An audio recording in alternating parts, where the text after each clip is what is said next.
So returning again to another subject that I talked about last week, the 5 rebel teams from the AHL, the Spruce Grove Saints, Sherwood Park Crusaders, the Okotoks Oilers, the Brooks Bandits, and the Blackfolds Bulldogs, well, they finally made it official. They made an official announcement that they are going to be leaving the AJHL. If there was any hope that they were ever going to stay, obviously the AJHL management just blew that completely out of the water when they started to cancel their games. And it sounds like they're pretty much done immediately. They're not going to bother playing any more games in the league, is what I've come to understand. They're going to play a series of exhibition games throughout the remainder of the season amongst themselves, and maybe involving some other BCHL teams. And at this juncture, you really can't blame them for doing it. Whatever problems it was, whatever other issues may have existed that were pushing them out of that league, the AJHL leadership, they sure did seem to feel that they would rather make those things much worse than make them any better, and also making them worse for other teams that were remaining with that league. It's stupid, but it's pretty obvious, and we are not dealing with smart people here. So this video that this podcast segment that I'm going to record right now isn't really a message for them. It's really more of, some suggestions for what I expect to be the incoming AJHL brass. The people that are going to come in and replace these morons who, if they have a lick of integrity, are not even going to stand to continue with this league beyond this season. They have just screwed up far too badly. They screwed this entire situation up just far, far too horribly for it to even be responsible to even consider remaining with this league. And so for the incoming AJHL brass, you do have a bit of a problem on your hands to solve now. You do have to go out and you have to replace these teams. You have to find 5 more teams to come in and replace them. And it does occur to me that maybe this is a good time to revamp the way that, non-major junior hockey in the province of Alberta is done. You could actually revolutionize this pretty significantly. Over the last year or so, and really kind of at times previous to that, I've at times taken an interest in the British soccer, the British Football League, or British soccer, whatever it is you want to call it. I always think of it as soccer. They call it football. I don't. Whatever.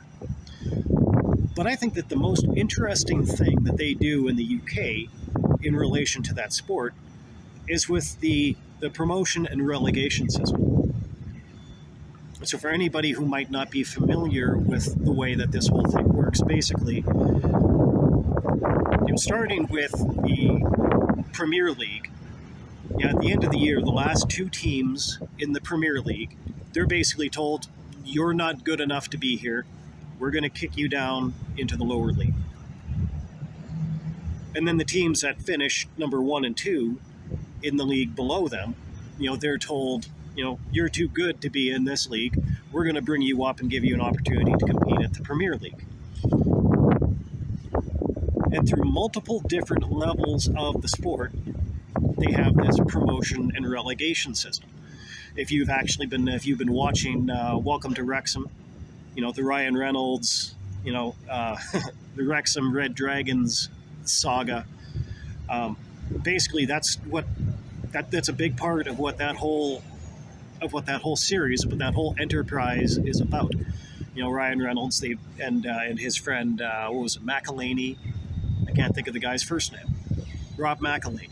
So Ryan Reynolds and Rob McElhaney, they bought this historic franchise, and now it's their mission to try to bring it up through the various leagues that it would have to get promoted to, and try to get it back into the Premier League. It's a very, very long-term, project. When you consider the number of different leagues there are, I think they're like 5 leagues down from the Premier League. It's going to take them a little while to get back there. But anyway, this is all just kind of background for what I'm about to suggest. Is that I think that junior hockey in Alberta, below the major junior level, might actually be really well served to adopt a promotion and relegation system. And so then every year, the 2 worst junior A teams are basically told, you guys have not earned an opportunity to continue in this league. You guys are going to have to go down and play junior B. And then the 2 best junior B teams, they're told, well, you guys have an opportunity now to come up and play with us at the AJHL. I think that it would do an awful lot to make various levels of that of junior hockey in Alberta a good deal more, a good deal more competitive, in the sense that now we're really giving them the impetus to really go out and compete with each other in terms of player recruitment, player management. If you make these teams, these players, a little bit more valuable to their team, well, then you don't have these situations where maybe the coach decides he doesn't like a player and he's going to sit him out. Another team would be more than happy to bring that player on. And now they are going to have an incentive to play the best players they have rather than just the ones that the coach likes the best. There are a few obstacles to adopting a model like this in Alberta. I do recognize that. For one thing, there isn't just one junior B league in Alberta, the way that, for the most part, there's only one junior A league. There is, I guess in theory, there is a second junior A league, but I think that we could definitely raise some questions about, the legitimacy of that other league as a junior A league. But personally, I don't buy it. In Cold Lake, they've been doing some interesting sort of things with the Cold Lake Arrows. Fair enough, but I don't really look at that league as junior A. I look at the AJHL as junior A.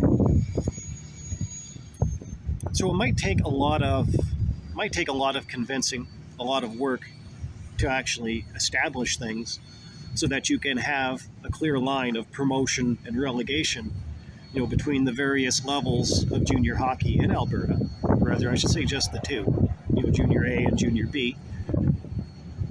But I think that this is something that might really be worthwhile. And as the incoming executive of the Alberta Junior Hockey League, I think that you guys should consider yourselves to have a mandate to really shake things up and do things differently. Not do things differently in a bad way, like the previous idiots did. The things that they did that broke this league. You don't want to do something like that. But they did break this league, and now you are in the unfortunate position where you do have to rebuild. I think that this is a great way to rebuild it. I do realize that maybe it might take a little bit of time to really sell the benefits on a model like that, to some of the fans. But I think that once some of the fans, particularly in the smaller cities and the smaller towns where these leagues play, where they don't have junior A hockey, where they've got junior B hockey, I think that they might really come to appreciate the kind of opportunity that this thing might present them with. And this could be a game changer, not just at the Alberta junior hockey level, but maybe a game changer right across the entire country. At the very least, it would definitely have people talking about this league, in a better sense than, Jesus, these executives in this league are developmentally disabled. I shouldn't go that far. But if nothing else, this league definitely needs a game changer in sense of that. And I think you could do far worse.